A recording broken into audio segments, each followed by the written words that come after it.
We are back. Sam Seder on the Majority Report on the phone. It's a pleasure to welcome to the program author, journalist, and historian Jack Kelly on his latest, The Edge of Anarchy, The Railroad Barons, the Gilded Age, and the Greatest Labor Uprising in America. Jack, welcome to the program.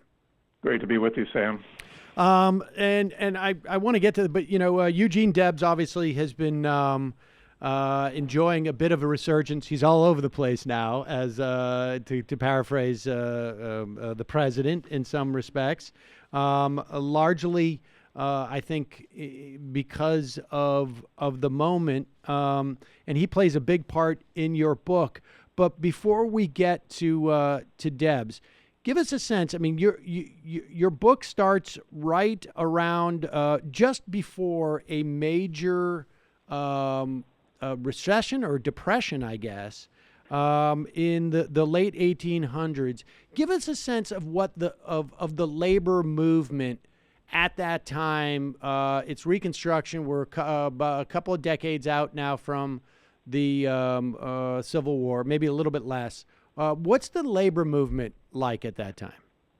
Well, it was kind of fragmented. It was uncertain as to what the status of labor was in the country.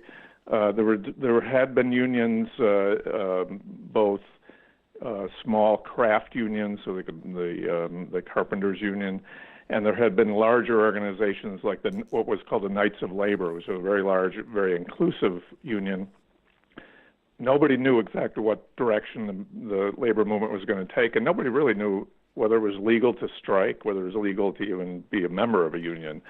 And all this was sort of up in the air. Eugene Debs had started out as an official of the Brotherhood of Locomotive Firemen, and those were the guys that shoveled the coal into the burner to keep the locomotive going. And he saw over the years, and he was involved with them for quite a long time, and he saw that these craft unions, the unions that were organized around a particular skill, were ineffective. The railroads were getting more and more, the corporations were getting larger and larger. They were becoming more and more monopolistic, and they used these small craft unions against each other, and were able to manipulate them. And Debs saw this need for a larger conglomeration of the workers themselves into what was then called an industrial union that would include everybody in the industry, and that would give them the clout. So that was really the origin of this conflict that broke out in 1904. And as you mentioned, the country was in the middle of the worst depression that it ever experienced, and the depression of the late 1890s has been eclipsed by the larger depression of the 1930s. But at the time, it was absolutely horrific, bottom dropping out of the country type of depression. It went on for almost 5 years. All right, and before we get to to George Pullman and the strike and how, in many ways, I guess like there were different players in our society who were sort of developing their roles in the context of a labor capital conflict. Tell us a little bit about Jacob Coxey. I found that really fascinating. Yeah, that was it was really a symptom of that, how desperate people were in that year of 1894. Before the Pullman Strike and Debs got going, Coxey was actually a businessman. He had the government was at the time had absolutely no idea what to do about the depression. There wasn't even really much in the way of theories as to how they should act to alleviate it, and there was no safety net. So Coxey had a very reasonable idea: was why not hire the unemployed men, put them to work on the roads, what we would call infrastructure investment, and you would end up with people having jobs, and you would have a productive asset when you got finished with improving the roads, which were in terrible shape at the time. The government didn't want to hear about that. He organized a group of unemployed men. They walked from his home in Ohio all the way down to Washington, D.C. to bring this to Congress. And that was the first March on Washington. Now it's become sort of a national institution as a form of protest, but he was the first one to actually bring it about. And it made the government so nervous that they handed out rifles to office workers at the Treasury Department because they thought these guys would break into the Treasury and loot the vaults there. And the movement was referred to as Coxs Army, but it was in no sense an army. It was totally peaceful people that just wanted to be heard.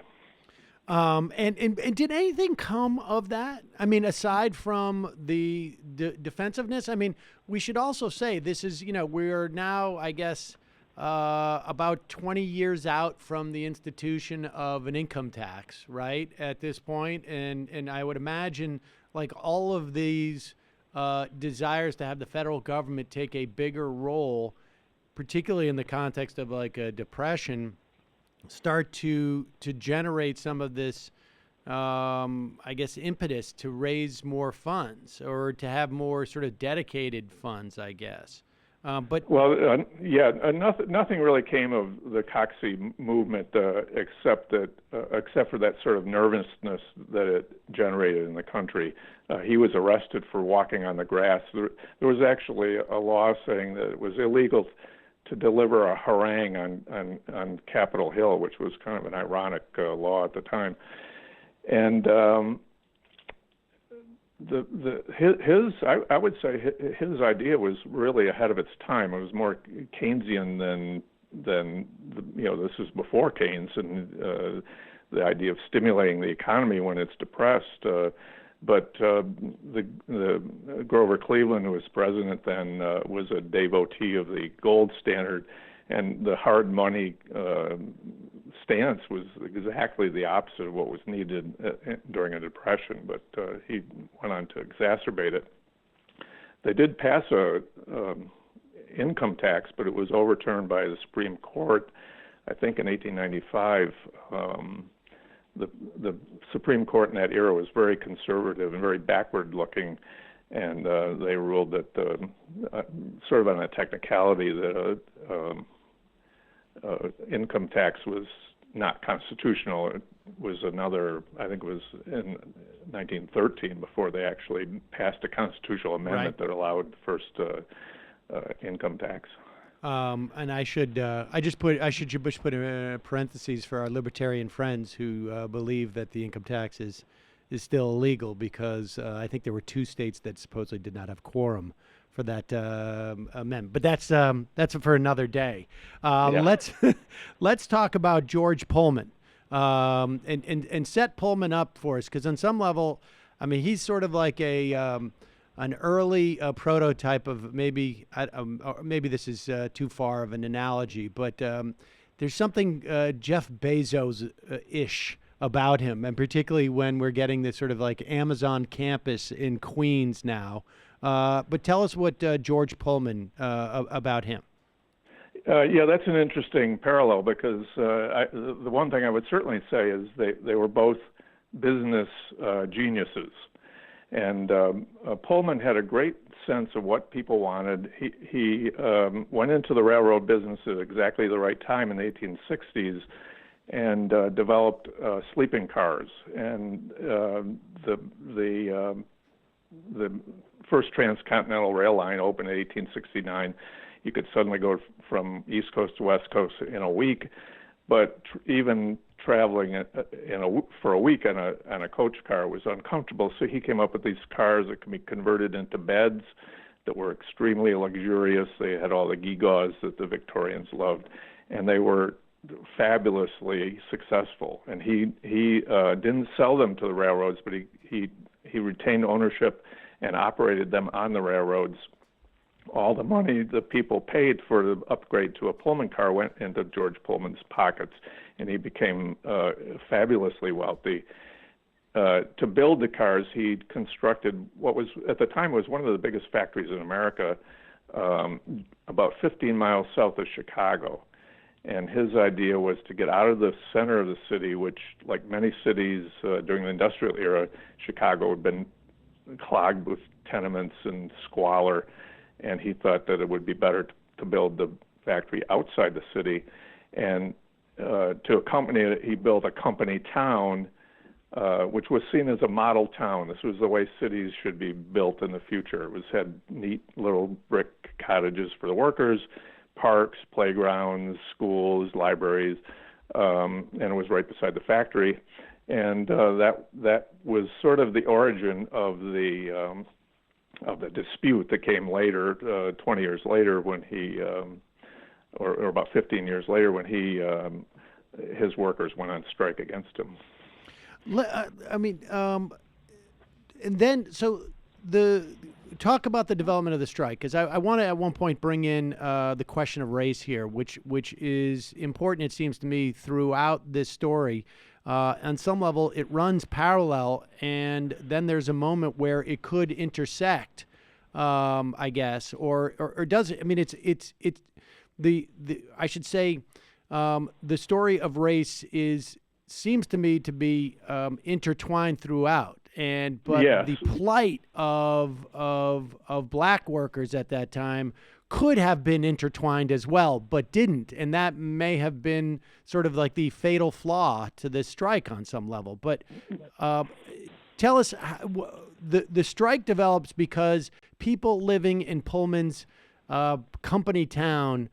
It's a fairly small, like, I guess, complaint, or would have been fairly small for Pullman to rectify, but he was very, it seems, rigid about, on principle. He doesn't want to in any way give a concession to the workers. Yes, that's exactly correct. One of his neighbors said he was the most frigid, pompous autocrat I'd ever seen. And his personality did have a big effect on the whole thing. He responded quite reasonably to the slowdown by dropping the wages of his workers. But instead of also lowering the rents, which in general rents were going down because it was a depression, he kept the rents at the same level. So guys would work for 2 weeks, and they were paid every 2 weeks, and they would get a check for $3, and that was to bide you over for another 2 weeks and feed your family. This brought up a lot of the complaints that they already had about the model town, which was not really such a model. It was filled with company spies. There was no town government. It was all run by the company. There were these petty rules that they would make up and post around. They had to obey, and the workers were generally discontent. And when they were being squeezed between the rents and the lower wages, they decided to go on strike. The other angle that you're referring to, and I think it is important, I think it's just an illustration in a way that whenever you go back into American history, you're always tripping over the race question. George Pullman, partly as a Republican and a follower of Lincoln, he had hired freed slaves, almost all freed slaves, to work on his sleeper cars as servants. And that was, in a way, it was a benign act. He was trying to help them out. It was one of the few jobs that they could get on the railroads or anywhere else. But he had, his personality was such that he had to make money at everything. So one of the ways he made money off of them was he didn't pay them. They worked exclusively for tips at first, and then after a while they would get like $10 a month, and they had no opportunity to rise. They had only that one role as what was called porters. They were the Pullman porters. When the Pullman factory workers went on strike, they appealed to the American Railway Union, which was this big inclusive union that Eugene Debs had started just about a year earlier. that union happened to be having their convention in Chicago at exactly the same time that the strike broke out. And one of the questions at the convention was, should we allow black workers into the union? And Eugene Debs pleaded with them, the delegates from all the locals, please, you have to, the union had been founded on the idea of solidarity, including everyone in one big union. You can't draw the race line. Unfortunately, they voted by a very small margin. They voted to exclude blacks from the union. And as the strike unfolded and the union tried to help the Pullman workers by boycotting Pullman cars on the lines, it would have been much more effective if they could have had the Pullman porters on their side, because they were absolutely necessary for operating the Pullman cars. But instead, the black workers continued to work. They weren't allowed in the union, and the strike ultimately came to naught. All right, let's talk about the role of the U.S. government, the federal government, and I mean, we should, on some level, also, I guess, the courts and the sort of the state and local. The Attorney General at that time was a guy named Richard Olney, and he was, I want to say, he was a railroad attorney, but he was he still actively an attorney for the railroads? He was still an attorney for the railroads. He was a director of several railroads, and it was almost like being attorney general was like a sideline for him.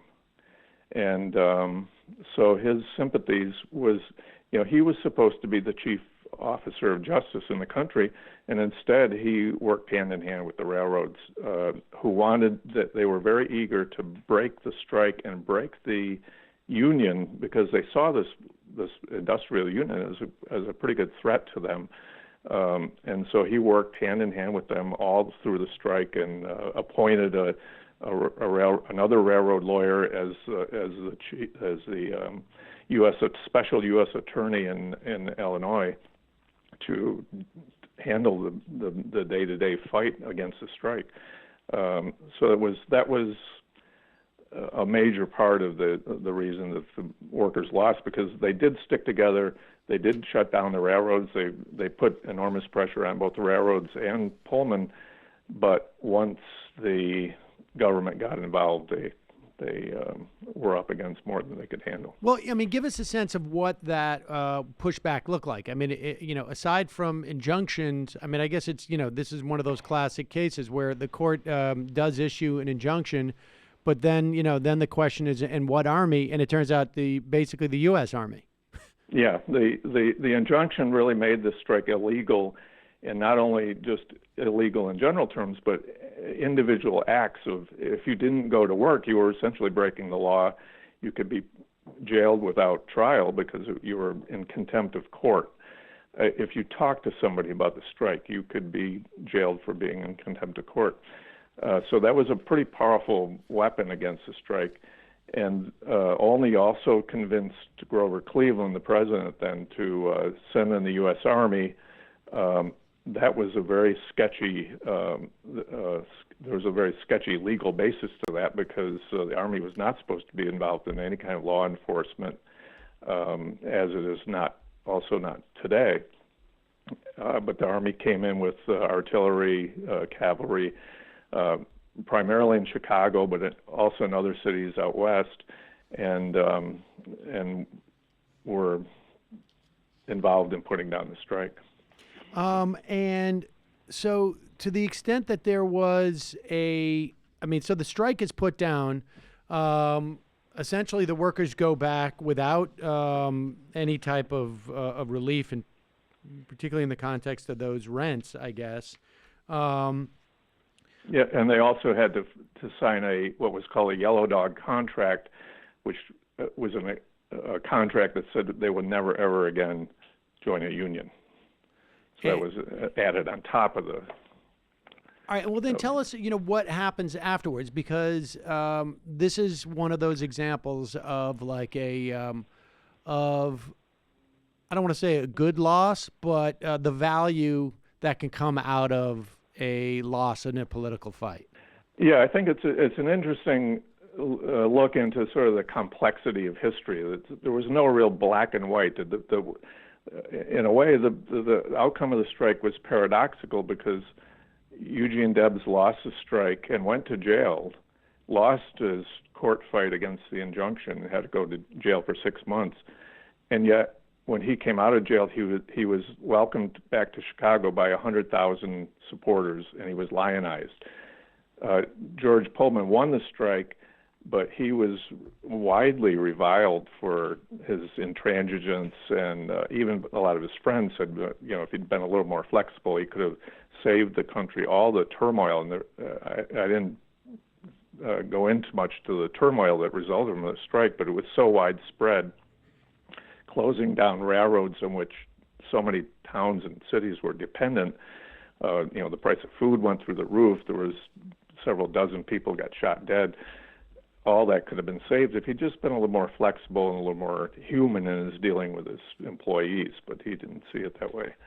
And the strike also gave an impetus to the progressive movement, which was coming along, and it came along a few years later around the turn of the century. Both railroad workers and workers in general received the benefit of legislation dealing with whether they had the legal right to unionize, whether the hours of work, the conditions of work, child labor, minimum wage, things like that began to be to come into play. A lot because of the shock that this strike had on the country and on wealthier people in particular. It was the type of insurrection that they were, had nightmares about, and so that one of the results of the strike was the progressive era. A big strike I can go into in a minute is its effect on Eugene Debs, because he changed his tune to a great extent because of his experience in the strike. Well, yeah, let's talk about that. What lessons he learned from this. Well, he saw that if the government was going to come in on the side of capital, then it didn't do any good to organize labor, that you needed to change the government. And so he was one of those unusual characters who became more and more radical as he got older. For most people, it's sort of the opposite. You're radical in your youth, and you sort of wise up as you get older. But Debs transformed this American Railway Union into what became the Socialist Party of America, and started on a career as a politician and ran for president of the United States 5 times as a socialist, and built up at least the beginnings of a socialist movement during that era. It never, of course, gained a lot of traction in America, but he was the great prophet of socialism. What was it that, I just want to explore that dynamic where he has this, because he clearly sees that a government that weighs in on the side of capital, and this one was extremely corrupt, but we can see it in the context of things like even Taft-Hartley puts its thumbs on the scale for management and capital in terms of legislation. But he sees what there is. Does he think that there is no? Just expand a little bit more on that that realization he has about what he needs from government.